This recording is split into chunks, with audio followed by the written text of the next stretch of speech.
everyone. So the bus is almost done. I'm almost finished with it, so we're gonna see what I can show you, and I'm gonna tell you what else needs to get done yet, and then eventually it'll be finished on time. We painted the whole exterior of the bus with an oil-based paint called Back to Nature by Behr.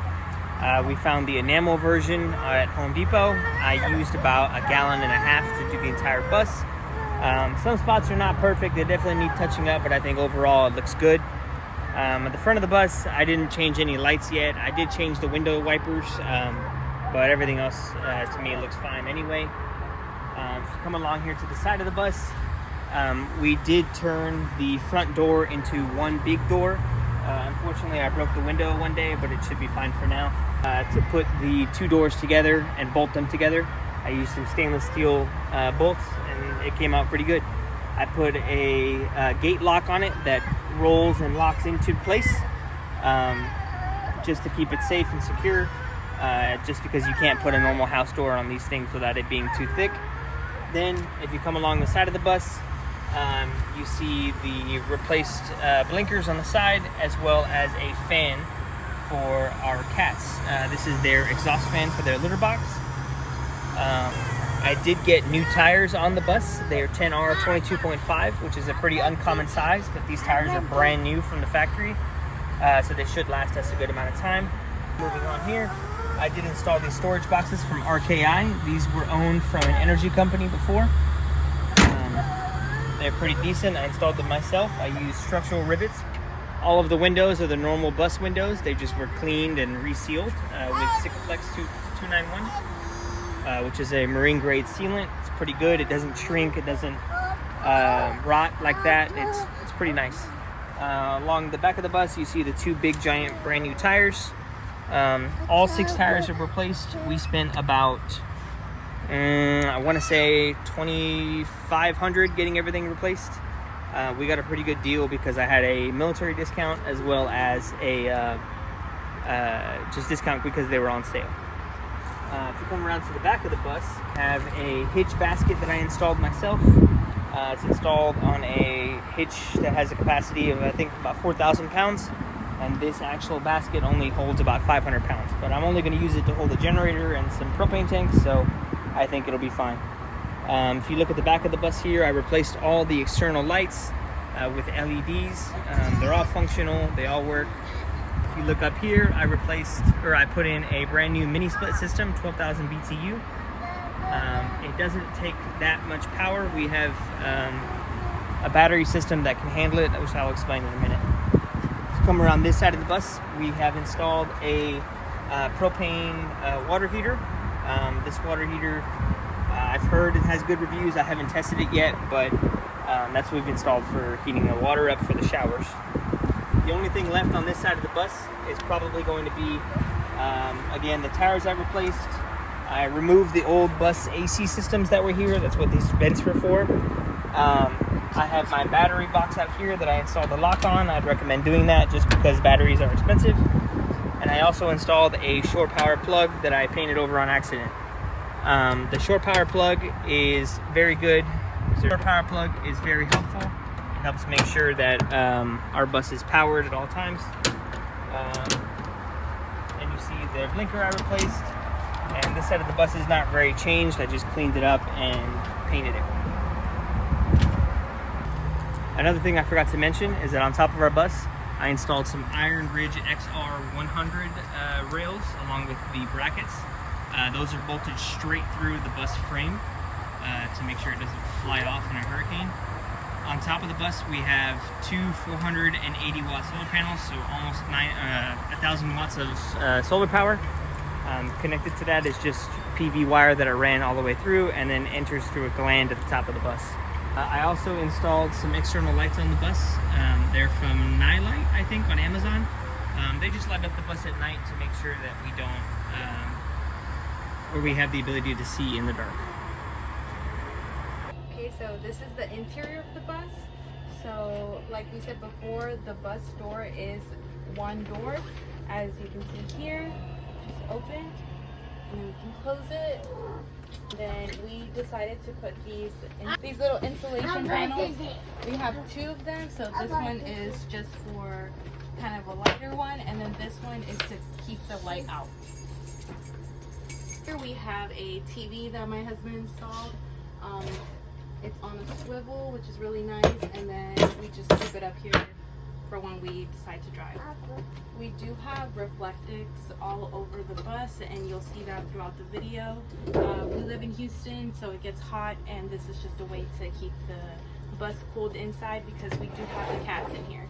On the stairs, we did decide to do like a carpet. Forgot to mention, we do need to put trim on here, but that's for a later date. And then we put wallpaper that we found on Amazon on the metal part here just to hide it. We did keep the dash pretty standard. It's a mess right now because we're still building, but we just painted it with some, what is it, like Home Depot paint, something like that. Yeah, just like a little rattle can. We spray painted this tan color to the couches here. We have 2 couches, one here, one there, and they both have storage, which is really nice. Here's like the cat food and stuff, and the pellets. We still have to do the cushions, so you'll see that's just there for both couches.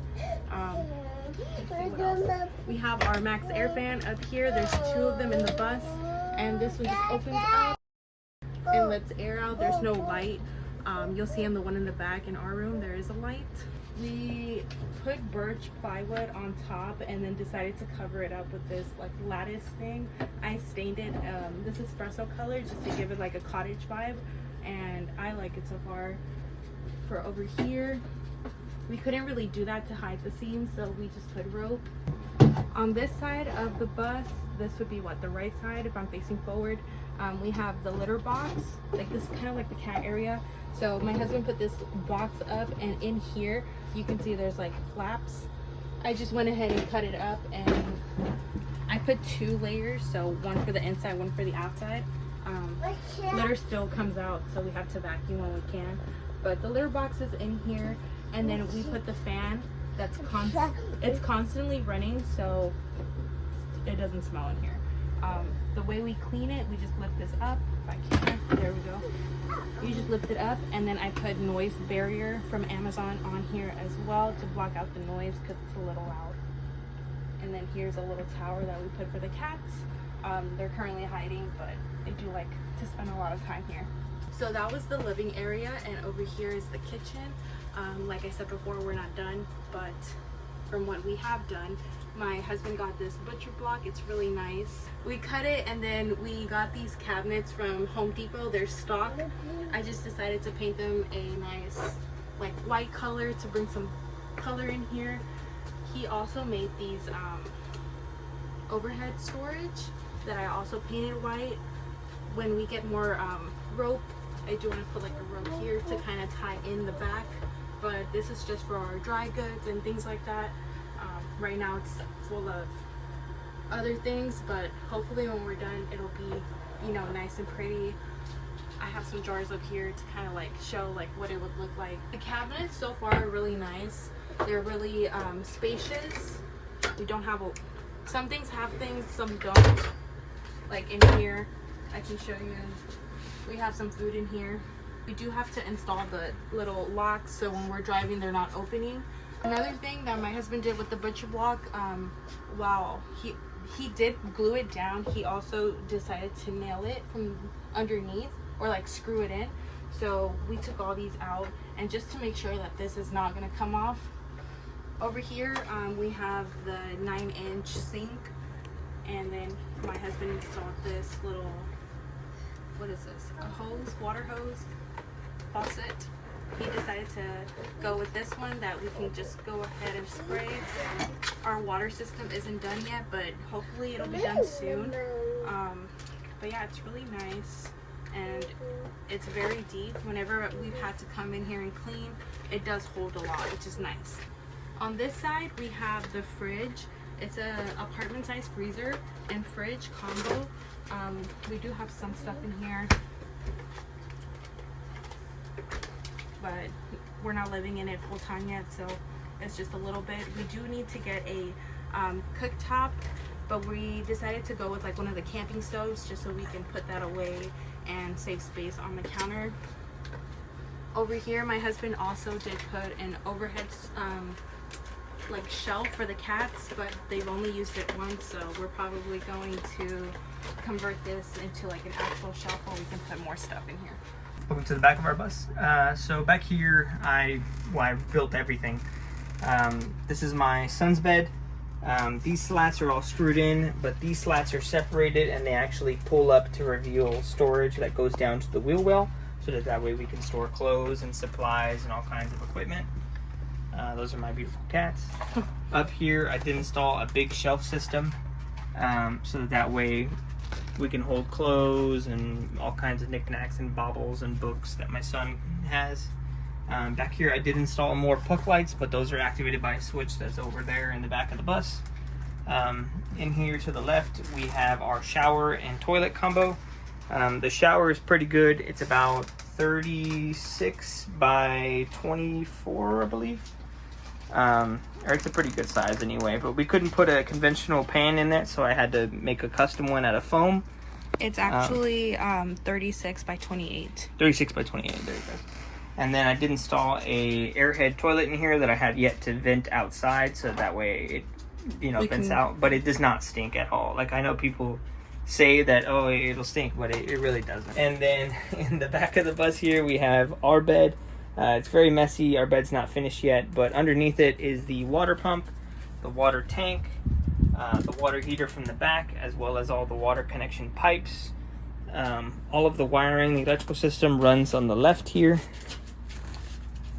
We have two 300 amp hour batteries that each are wired in series, so we actually have 300 amp hours of power.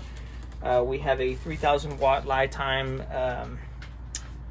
inverter charger, so we connect our solar panels to that, all that good stuff, and it switches over automatically between shore power and battery power.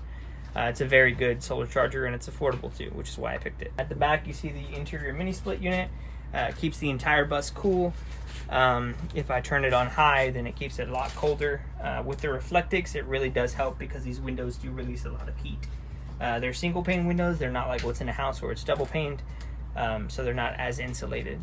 Another thing that my husband forgot to mention, right here we did decide to keep the emergency hatch, and we actually cut like a hole into it, and you can see outside. It's really nice. Like, it acts as a skylight, but if we need to clean the solar panels, we can get on the bed. The whole idea is like we get on the bed, we go clean them, and we don't have to worry about getting like a ladder outside or something just to clean the solar panels. And we've gone up there a couple times to just work on the solar when we're doing electrical, and it's a really nice system.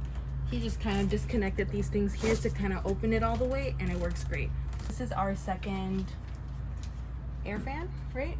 Well, it's from Amazon. It's not an like Max air fan, but it works the same way, and it has this really nice light around here. When we need to have light, we can use this instead of using the puck light. It's a little brighter, and it works with illuminating this whole entire space. Have here is gonna be like our closet area, so we also have a shelf here, and then my husband put these brackets that can support a, what is this called?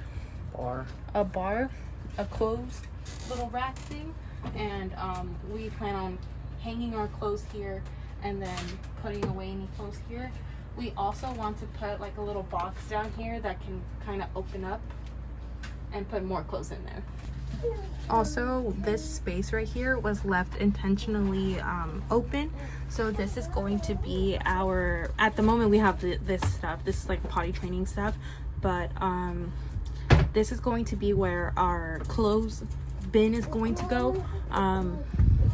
Whenever we have our dirty laundry, is just gonna go here, and then we have like a toiletry bag that we're gonna use for the shower. We're gonna have two, one for me and my husband, and then one for our son's stuff, and that's also gonna go here. We have the broom and stuff like that in here. We got to get rid of this butcher box. I don't know what we're gonna do with it. In here we keep our, what is this, a vacuum? My husband opted for the Ryobi ones because he already has the batteries, so it just makes sense for us to have the Ryobi lines of things. It's really nice. It cleans really well. we like to come every morning and just vacuum, and then at night we vacuum as well.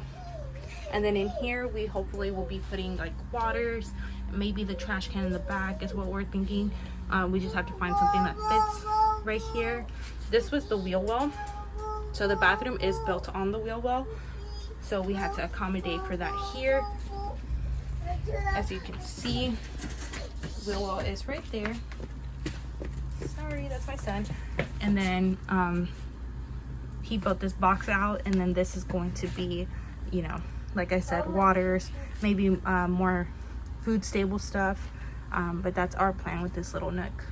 Next, we have to install the external drain water tank, and that should be the last thing we do. And then we're getting ready to take this bus on its first trip. We'll see you guys in another video, and hopefully by then either we will be on our maiden trip or the bus will be mostly done. But yeah, thank you guys for watching. Bye.